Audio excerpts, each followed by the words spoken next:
So in tourism, people have always had a need to travel, be it to explore and discover new lands or for our own enjoyment. Tourism covers precisely that latter.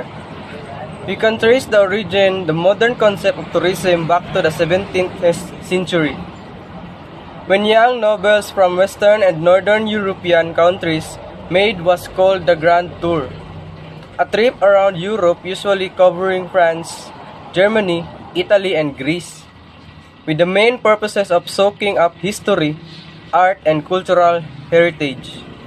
It was considered a perfect way to be educated. By the 18th century, this custom was widespread among wealthier classes and it spread to other parts of the world, such as America. Similarly, religious pilgrimages that were already popular during the Middle Ages continued during this period. The 19th century saw the creation of the first travel agencies.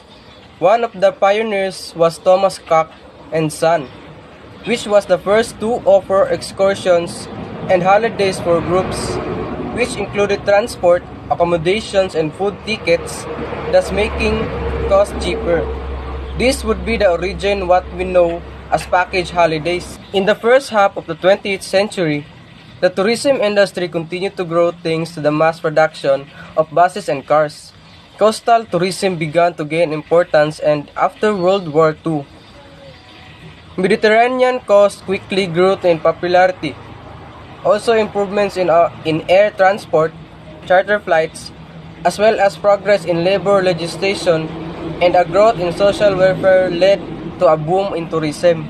The tourism sector suffered a recession during the 1970s, mainly due to the energy crisis, leading to lower costs and prices.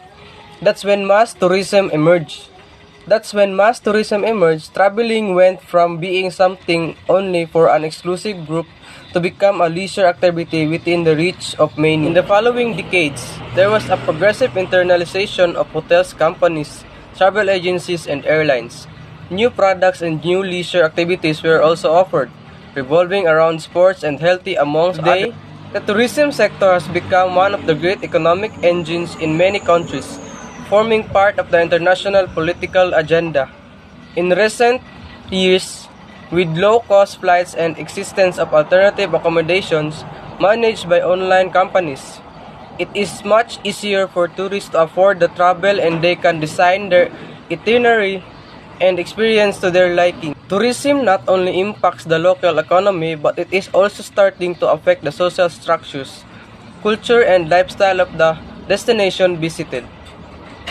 Therefore, the challenge now is to provide solutions by developing a tourism awareness is respectful with the environment and the local way of living of its inhabitants. So what is tourism?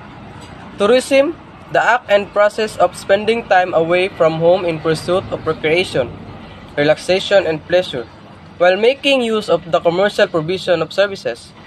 As such, tourism is a product of modern social arrangements beginning in Western Europe in 17th century, although it has antecedents in classical antiquity. So on the other side, ancient history of hospitality industry began in 15,000 BCE with Lascaux caves in France, which were developed to accommodate members of other tribes.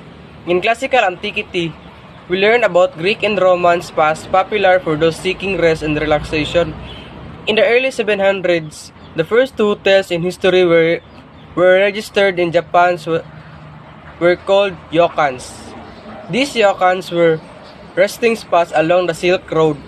By the 1600s, more than 600 inns were registered in England, and in early 1800s, the first modern hotel was built in England.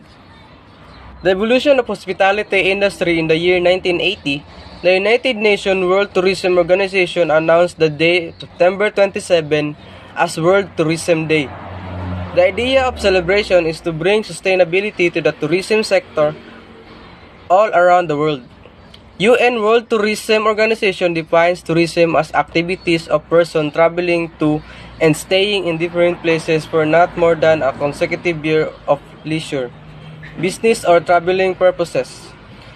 The inception of traveling is as old as mankind. Our ancient civilization traveled great length in search of food and shelter. Over the period of time, the purpose of traveling changed. The mere act of traveling has now become a giant industry. The tourism industry is a college of various services like transportation, food and beverage, lodging, travel agencies. Back in the old times, land and water were only the means of transportation, and they were often considered risky. But as the innovation gave birth to more convenient and safer ways of transportation, the tourism industry saw humongous growth in the number of travelers all around the globe. The tourism industry that we see today is the product of evolution in the hospitality sector, innovation in transportation, advancement in communication technology. The term hospitality has been derived from a French word hospice, which means taking care of the travelers. In old times, locals used to let the travelers rest in chicken floors or other extra spaces during their journey. There were no purpose-built resting facilities for tourists until monasteries decided to build one. This gave birth to lodging services. In the late 1700s, inns came into being. Inns were nothing but a shelter by the road where travelers can stop to take rest and get some food. They would also take care of travelers' horses while they rest. This is the time when the seeds of the modern hospitality facility were planted, that we see today in the growth of the past 2 millennia. Here's how the lodging facilities evolved with time. So that's it. I hope you learned something on my presentation. Thank you.